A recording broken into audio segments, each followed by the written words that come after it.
Boa noite. Tensão em Vila Pouca de Aguiar.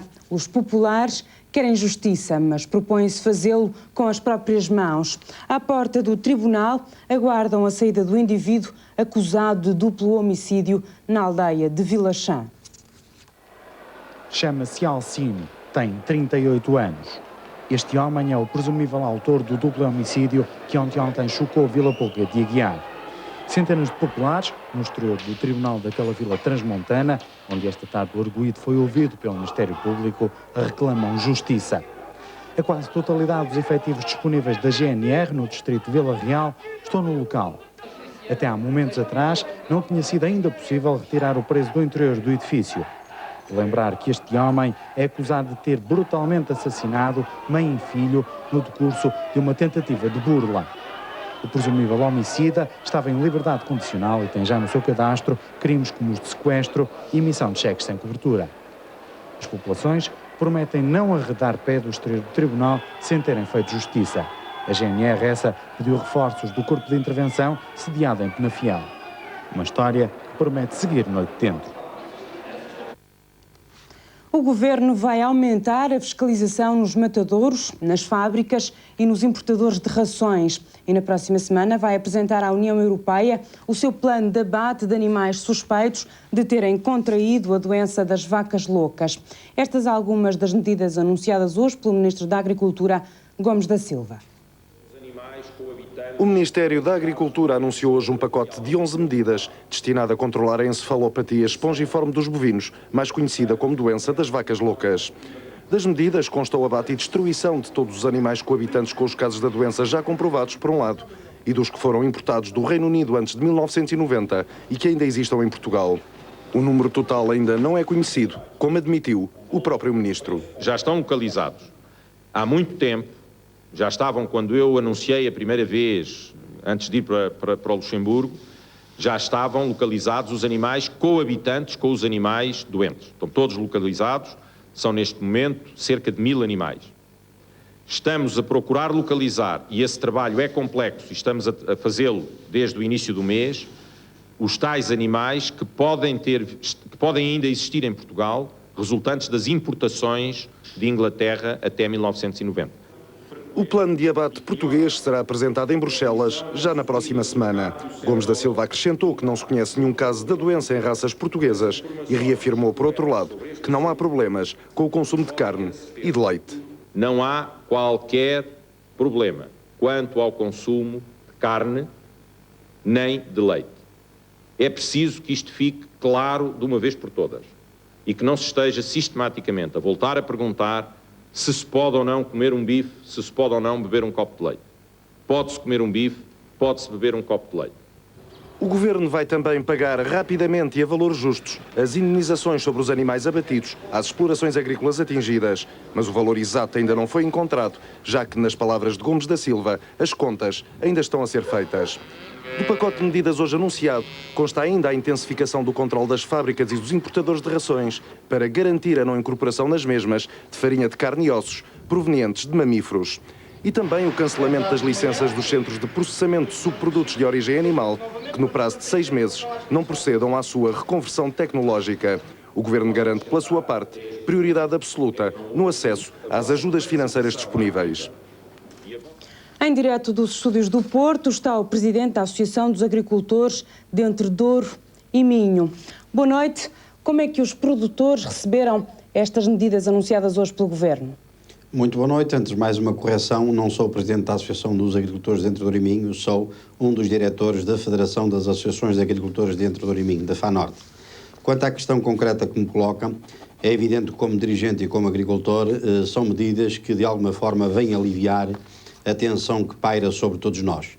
A agricultura portuguesa está, de há cerca de 5 semanas esta parte, debaixo de uma autêntica saga, de uma pressão que, sobretudo a agricultura, é que causou quase a morte e, em alguns casos, está moribunda. Naturalmente que são medidas que já pecam tanto por tardias, mas mais vale tarde que nunca. Felicitamos daqui o Governo através do Sr. Ministro da Agricultura, mas sobretudo gostaríamos de deixar a ideia que há muito mais para fazer do que aquilo que aqui foi anunciado.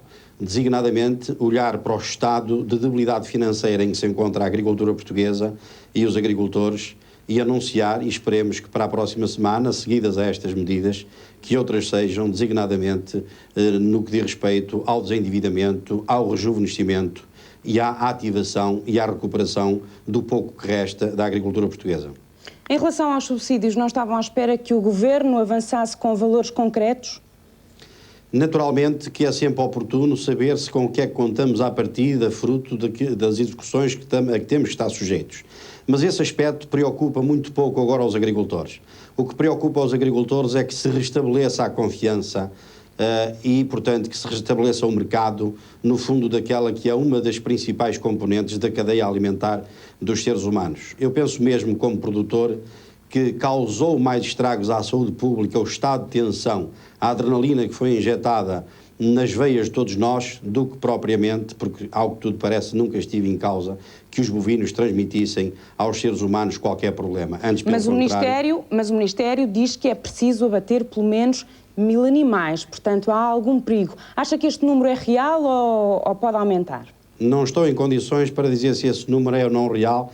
Naturalmente que tenho toda a confiança naquilo que foi dito pelo Sr. Ministro, porque penso que os serviços sanitários portugueses e as autoridades portuguesas são autoridades responsáveis e, como tais, suficientemente capazes de indicarem o número certo e abaterem os animais certos. Mas gostaria também que ficasse claro que esta é apenas uma medida cautelar e é apenas uma medida de aliviar a tensão criada, porque, ao que tudo parece, e não sou eu que o digo, mas é a comunicação social que o diz, são os entendidos, afinal, o problema das vacas loucas nunca foi um problema para os seres humanos. Ainda bem que assim é, e oxalá que retomemos em muito curto espaço de tempo a normalidade que se exige não só para os produtores pecuários, como também para a agricultura em geral. Esperamos também incansavelmente essas medidas, o anúncio dessas medidas. O Ministério fala em pagamentos rápidos e justos. O que é que, na sua opinião, seria justo? Que valor seria justo por cada animal a abater? O real valor que esse animal tenha. Naturalmente que os animais têm sempre um valor pela sua componente de carne, mas têm também um valor pelo seu fator genético. Estes dois valores serão imprescindíveis de ser levados em linha de conta e não mais do que isto. Muito obrigada. Boa noite. Boa noite, nós é que agradecemos a oportunidade. Os comerciantes de carne acusam o Governo de seguir uma política alarmista. Hoje no Parlamento, o representante das associações de comércio de carne disse que as vendas caíram 80% e os prejuízos são altíssimos. Para os comerciantes, o caso das vacas loucas é uma cabala política. Calamidade nacional, um verdadeiro holocausto. Sem meias palavras, Jacinto Bento, presidente das associações de comerciantes de carne, diz que é esta a situação da classe que representa. Os prejuízos atingem 500 mil de pontos por dia, as vendas baixaram 83%. Os comerciantes apontam o dedo a Gomes da Silva.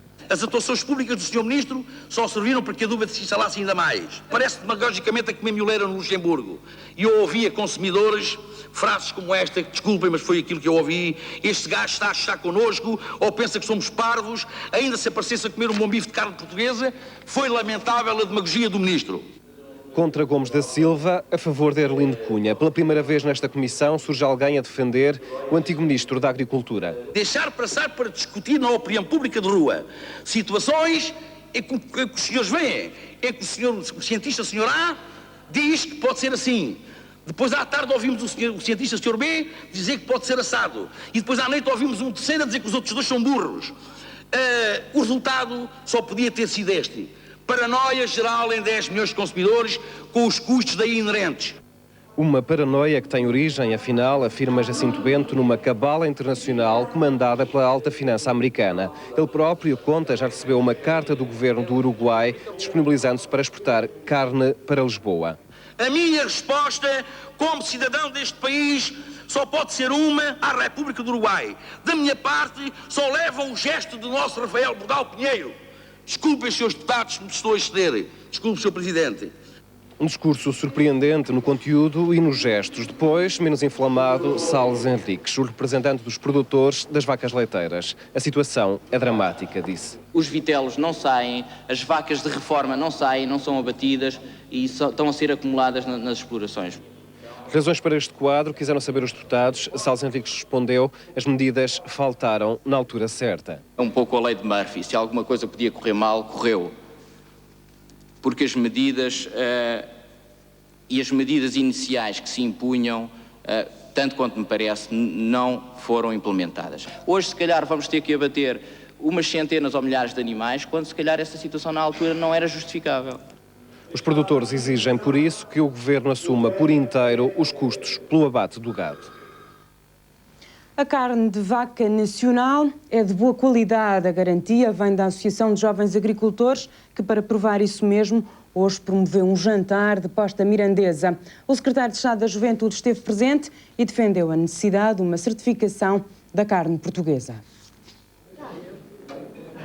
Solidário com os jovens agricultores portugueses, depois de visitar várias explorações agrícolas e conhecer os problemas do setor, o secretário de Estado da Juventude sentou-se à mesa de um restaurante para comer posta mirandesa. Num momento em que há uma desinformação muito grande e, sobretudo, uma grande confusão sobre a carne de vaca, em demonstrar que há carne de vaca em Portugal, que é carne boa, que é carne que não tem qualquer tipo de problema, sem ser aquelas partes da vaca que é necessário naturalmente evitar. Nós queremos com isto tentar promover a nossa carne, a carne nacional, e estamos preocupados com a outra que não é nacional, porque se rapidamente não aumentamos a fiscalização, com certeza que vem para Portugal muita carne rejeitada noutros países. Para desmistificar o problema na mente do consumidor, urge rotular a carne nacional. E para que não restem dúvidas que esta é a vitela mirandesa, o industrial que fornece o restaurante fez questão de explicar as diferenças entre carne nacional certificada e outra sem qualquer tipo de certificação. Como verifica, a carne que é produzida com alimentos naturais, penso que deve ser diferente da outra. Portanto, aqui está uma prova, esta é a carne não certificada. Esta não está certificada e esta está certificada. Fiquei, inclusivamente, ainda mais descansado sobre aquilo que eu ia comer, sobre a diferença das carnes que estão no mercado e, portanto, é isso que tem que ser informado aos portugueses e eu espero, sinceramente, que, sobretudo, os jovens portugueses possam dar um exemplo. Não há que temer o consumo de carne de vaca nacional. A garantir isso, fica o jantar de confraternização entre António José Seguro e a Associação de Jovens Agricultores de Portugal. Vigília de timorenses junto à Embaixada Alemã em Lisboa. Os manifestantes querem saber dos 8 timorenses que foram espancados à porta da Embaixada da Alemanha em Jakarta. Os timorenses prometem não arredar pé enquanto não souberem o que se passa e o embaixador prometeu dar notícias amanhã. Vigília sem um final determinado é que dezenas de timorenses iniciaram hoje frente à Embaixada Alemã em Lisboa. Querem saber o que os diplomatas germânicos em Jakarta têm feito para detectar o paradeiro dos 8 timorenses expulsos da Embaixada na última terça-feira. Pedimos ao embaixador para tomar posição da responsabilidade do embaixador para poder tentar ao indonésio para poder libertar os nossos companheiros, 8 pessoas que hoje em dia foram capturados pelo indonésio. Julgam que eles estão presos, os 8 companheiros que foram expulsos da Embaixada Alemã em Jakarta? Sim, isto não é julga, mas é exatamente que eles foram presos e foram capturados pelos indonésios. Por isso, os manifestantes exigem respostas do embaixador alemão em Lisboa. E enquanto essas respostas não chegam, garantem que não vão arredar pé. O embaixador da Alemanha disse que esperamos até amanhã, meio-dia, que o senhor embaixador dá a resposta. Ele vai tentar. Se ele não consegue dar a resposta positiva para nós, então ficamos aqui permanente, até que o senhor embaixador consegue dar respostas. E segundo as informações obtidas até o momento, a luta hoje iniciada está já a dar os seus frutos. E por parte da Alemanha é dito que esta tudo fará para contactar os 8 timorenses e ajudá-los a sair da Indonésia. Protestos e incertezas da comunidade timorense em Lisboa. Certa parece ser a presença em Jacarta de um representante da ONU para os Direitos Humanos com livre acesso a Timor. Uma proposta da União Europeia que a Indonésia aceitou depois de 5 dias de negociações na Comissão dos Direitos Humanos da ONU em Genebra. No final de muitas horas de negociação, que foram lideradas ora pela União Europeia, ora pelo embaixador português nas Nações Unidas, Gonçalo Santa Clara Gomes, o governo da Indonésia acabou por aceitar cooperar com a ONU para que sejam cada vez mais frequentes as missões de inspeção ao território de Timor-Leste. Embora numa negociação ambas as partes sejam obrigadas a ceder, Portugal conseguiu, no entanto, aquilo que considerava indispensável para que a comunidade internacional continue a acompanhar de perto a questão dos direitos do homem em Timor. E, neste caso, isso foi garantido. Há 2 pontos principais. Um é o estabelecimento em Jacarta de uma unidade, de um escritório do Centro dos Direitos do Homem, e o facto de que os funcionários que lá estiverem destacados vão poder visitar livremente e frequentemente o território. Em segundo lugar, está previsto e foi possível conseguir obter a promessa de que para o ano, no ano de 1997, será feito um convite a um relator especial para visitar Timor-Leste de novo. Este acordo, que será oficialmente tornado público no início da próxima semana pelo Presidente da Comissão dos Direitos do Homem, agrada também à resistência timorense. O embaixador Santa Clara e os seus colaboradores nesta delegação fizeram um trabalho excelente, magnífico, porque conseguiram extrair da Indonésia mais do que eu pensava. Aqui nas Nações Unidas, nos meios diplomáticos, este acordo foi tomado como um passo importante, até porque é aqui, neste Palácio das Nações, que se vão encontrar daqui a 2 meses, mais precisamente a 29 de junho, os ministros dos negócios estrangeiros de Portugal e da Indonésia. Noé Monteiro, RTP, em Genebra. Cessar fogo entre Israel e Hezbollah pode estar para breve, mas os israelitas avisaram que só aceitam se os fundamentalistas islâmicos estiverem de acordo. E os Estados Unidos começaram já a mediar este processo. Em Tel Aviv está um representante norte-americano e no sábado deverá chegar à Síria o secretário de Estado, Warren Christopher. Denis Ross, o enviado de Washington, já chegou a Tel Aviv para ajudar na crise entre Israel e o Líbano. Um cessar-fogo temporário pode estar para breve. O primeiro-ministro israelita Shimon Peres admite a hipótese do cessar-fogo e adianta mesmo que a operação militar Vinhas da Ira pode terminar dentro de 1 dia ou 2. Os europeus não querem perder terreno diplomático e sábado, russos, franceses e italianos reúnem-se para tentar encontrar modalidades para o cessar-fogo. Consideram essencial desarmar a guerrilha do Hezbollah e fazer aplicar a Resolução 425 das Nações Unidas, que prevê a retirada incondicional do exército israelita do sul do Líbano. Essencial neste processo é a Síria, um país que nos bastidores apoia o Hezbollah. Por isso, o secretário de Estado norte-americano, Warren Christopher, vai até Damasco durante o fim de semana para falar com as autoridades sírias. Uma crise no Médio Oriente que atingiu ontem um campo de refugiados das Nações Unidas. Um ataque israelita matou cerca de 100 pessoas. Da retaliação, o Hezbollah hoje respondeu com rockets Katyushas para o norte de Israel e Israel manteve os raids aéreos sobre o Líbano. E de acordo com uma sondagem, 67% dos israelitas são a favor de um cessar-fogo efetivo. Os líderes das 2 principais coligações partidárias italianas estiveram frente a frente na televisão. Um debate aceso a menos de 48 horas das eleições.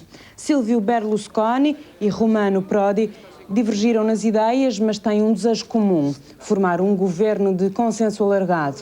E em vésperas de eleições, os italianos parecem estar ainda pouco esclarecidos sobre as 2 principais coligações, a de centro-direita, liderada por Berlusconi, e a de centro-esquerda, chefiada por Prodi.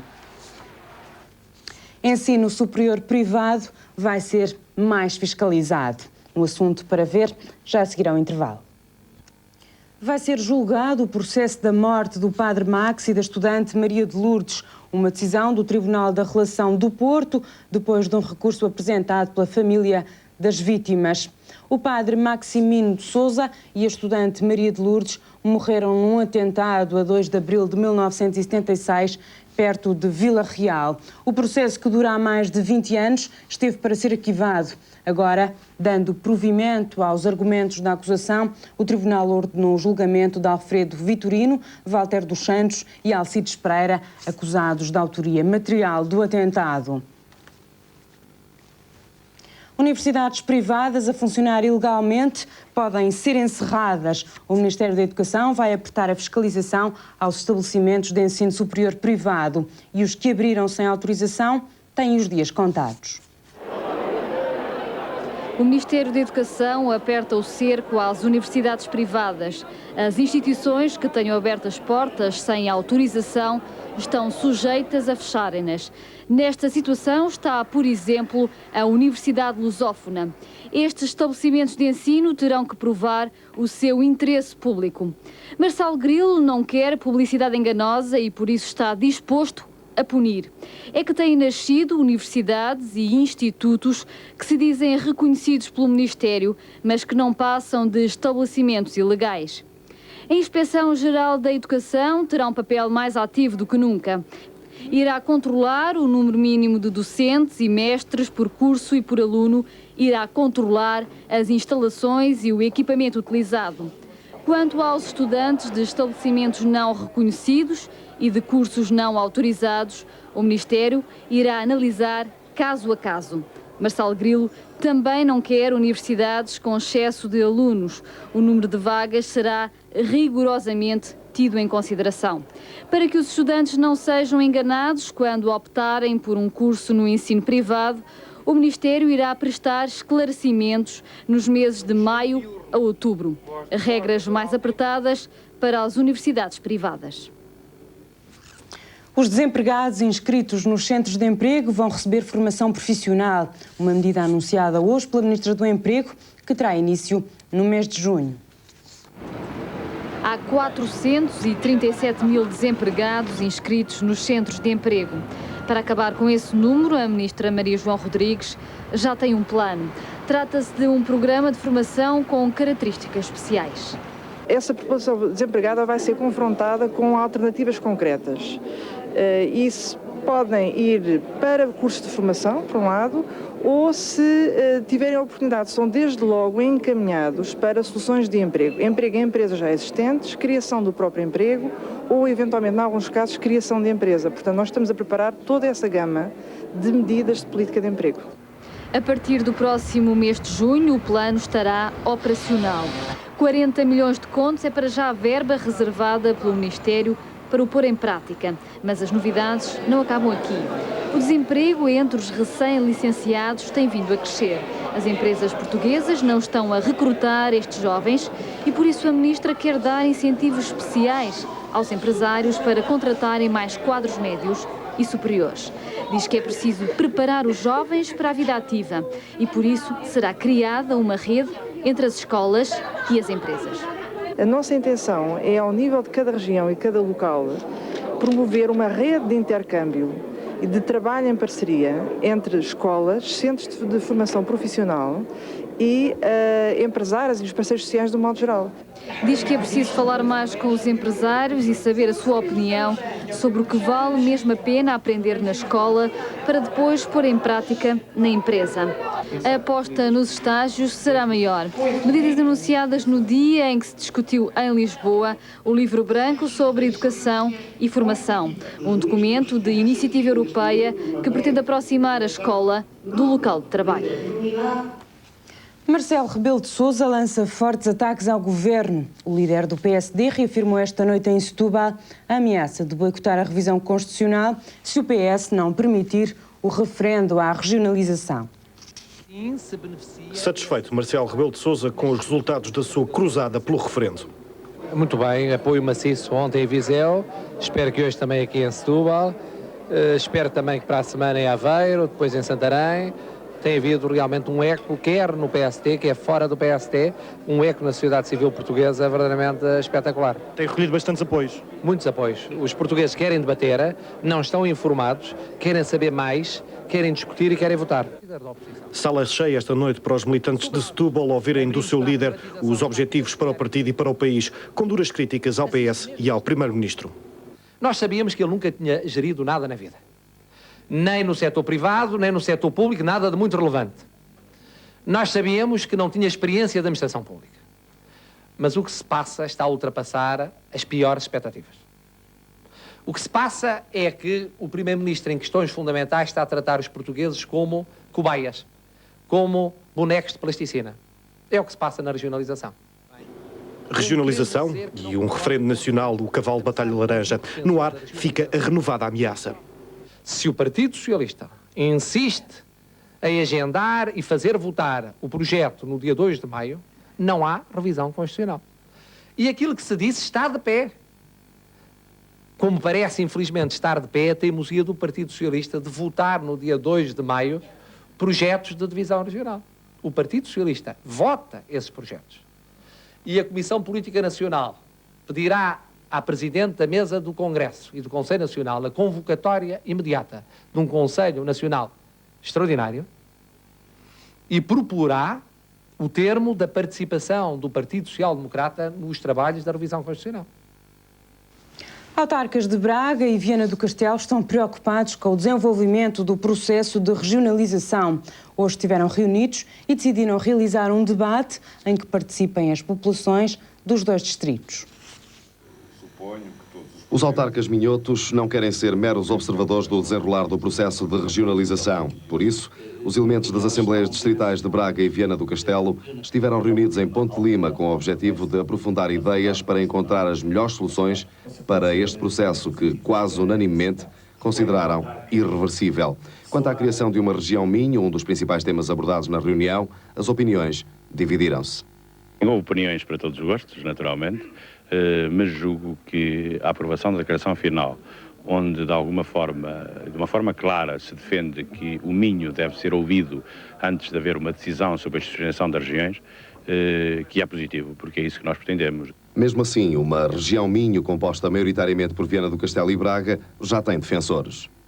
A minha sensibilidade e aquilo que eu conheço desta população daqui da zona, penso que irá nesse sentido. Poder-lhe adiantar mais aquilo que eu conheço da sensibilidade do município que eu represento, não tenho dúvidas nenhumas aí que vai nesse sentido.